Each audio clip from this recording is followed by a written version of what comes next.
So, you want more playing time? I've been there. Here's some of the things that I did to go from playing left bench to a starter on my high school basketball team. Let's dive in. So there are 6 pieces of advice in this video, but before I get into that, telling you what I did as a freshman and sophomore to get more minutes, I'm going to tell you a mindset shift that I wish I learned sooner. And that was this. This is something that my dad taught me. He said to me, Mark, stop thinking about being good enough to get minutes. Start saying this. This should be your focus. I am going to work so hard and become so good that the coach has no choice, or he would look foolish for not playing you. You want to dominate in whatever realm you get into in life. Not only in basketball, I'm talking about everything. Try to be the best at whatever you do. Put 110% effort into every single thing you do. Number 1, know your role and know it well. If you look at everybody on your team, there's something that they bring to the team. They bring something. They have a special ability. Maybe they're a really good defender. Maybe they're an amazing three-point shooter. Maybe they're just a good playmaker. Whatever it is, figure out what you have to do to earn yourself a spot. Now, you may be looking at me right now saying, well, oh no, I should be the star of the team. I can do everything. If you're sitting on the bench right now, we both know you are not the star of the team. Okay? So stop thinking that you are. Stop being entitled like I used to be. Stop thinking you deserve it when you really don't. Everybody says that to me all the time, like, hey Mark, my coach isn't playing me, and I deserve more minutes, what do I do? Okay, what are you bringing to the team? What are you bringing to the team? Once I started focusing on that, that's when I got minutes. Like, you with anything in life, if you want to work a job, if you want to do something, you got to bring value to the organization, to the team, to the group, right? If you're making a group presentation or something, you got to put in some work, right? Maybe you're not the most knowledgeable on a subject, but maybe you're really good at designing PowerPoints. Or maybe you're the opposite. You're just really intellectual, but you don't know how to design anything. Whatever it is that you bring, you can be a piece of the puzzle to your team. And hey, as you progress, maybe your role will expand. Maybe you won't just be a playmaker. Maybe you'll also be a scorer. Maybe you'll be a great defender. Whatever it is, just keep building upon that first role that you have. Focus on building the team up, not yourself. Be unselfish. Alright, number 2. This is something that I did in my freshman year of high school. This was when I was playing on the freshman team. I barely got up to JV. I played like 3 games for JV and rode the bench the whole time. But one of the things that I did was I would always be the first one in and the last one out. What do I mean? I mean this. Our practices would start after school, okay? This was like 3 o'clock. I would always make sure to get there before then. And I would get some shots up, get ready and everything, right? And our freshman practices would always end at 4:30 because by that point the varsity would get to use the gym and they would have the gym to themselves. Well, after all the freshmen left, I would always stay after. I would watch the practices, or I would go to the weight room right next door to the gyms, or I would find an open gym if I could and just shoot in there. Now, this was just by luck, I guess you could say, but this would probably happen to you as well. After the varsity practice would end, I would still be in the gym shooting around, and as my coach would be leaving the school, he would just walk in and just be like, what are you doing here? Right? So that started to build a little, bit of, rapport with me that, okay, I'm here to work, right? And by me showing that, it gave me some respect. And by the coaches seeing that, they realized, okay, this kid actually wants it. By the way, I forgot to mention this. By being the first one in and the last one out, I actually got invited to participate in the varsity practices a couple times because some guys had to leave early and they were looking for an extra guy. So me being there, I would just walk into the gym and coach would be like, "Hey Mark, do you want to play with us?"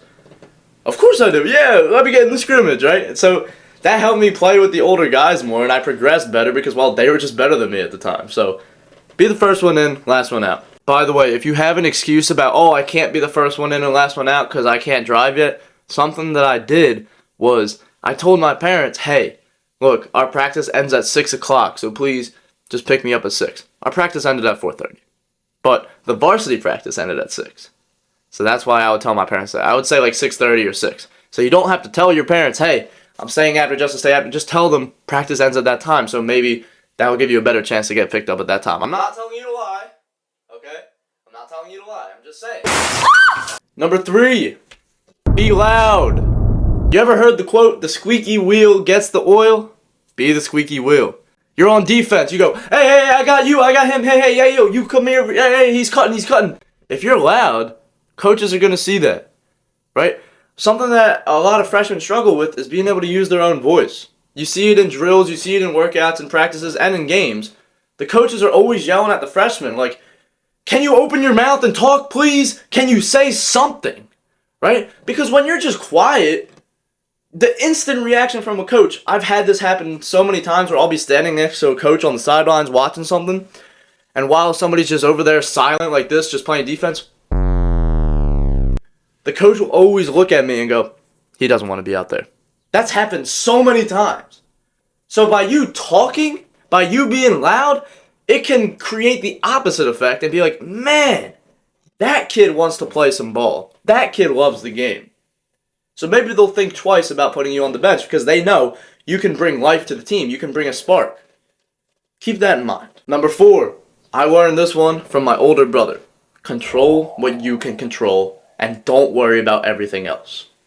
See, my brother is a baseball player, and in baseball there's a lot of ebb and flow, right? You have some really high highs and some really low lows, right? It's even off the camera. You can't even see my hand down there, right? So you can't always control if the ball goes in the net. You can't always control if you get a home run or a strikeout.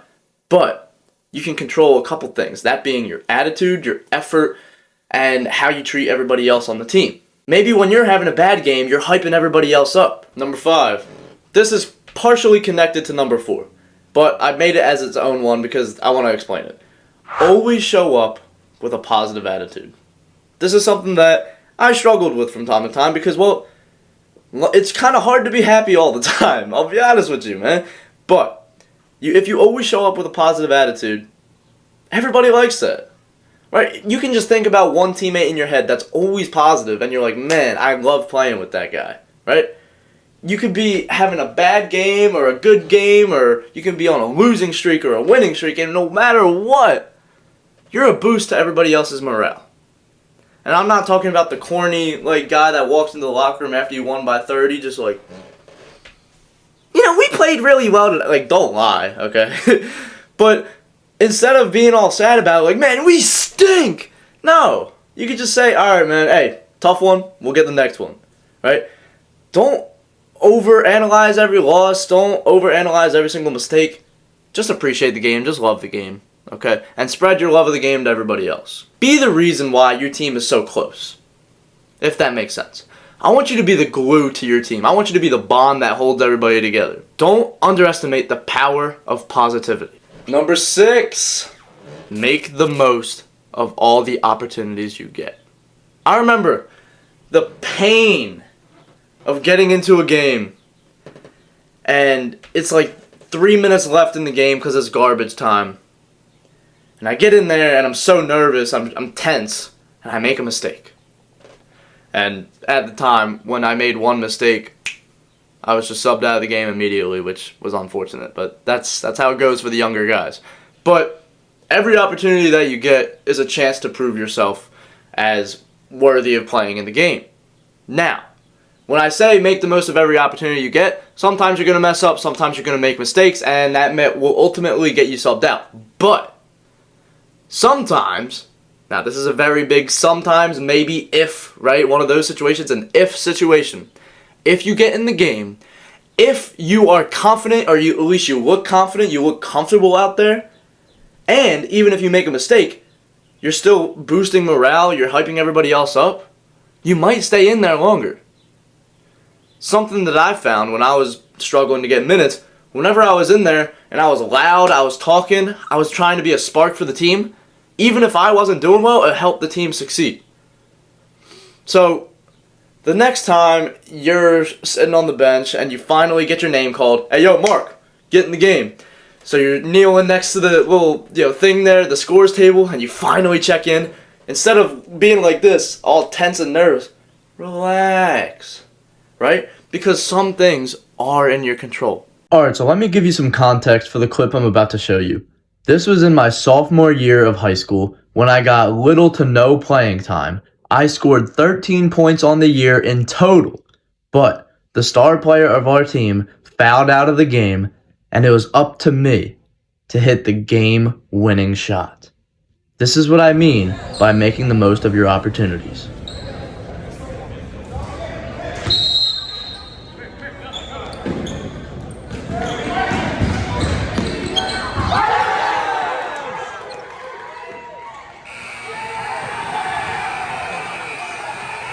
Alright, man. If you struggle with confidence on the basketball court, click this video right now. Also, if you want to ask me any questions, check out the Discord, top link in the description.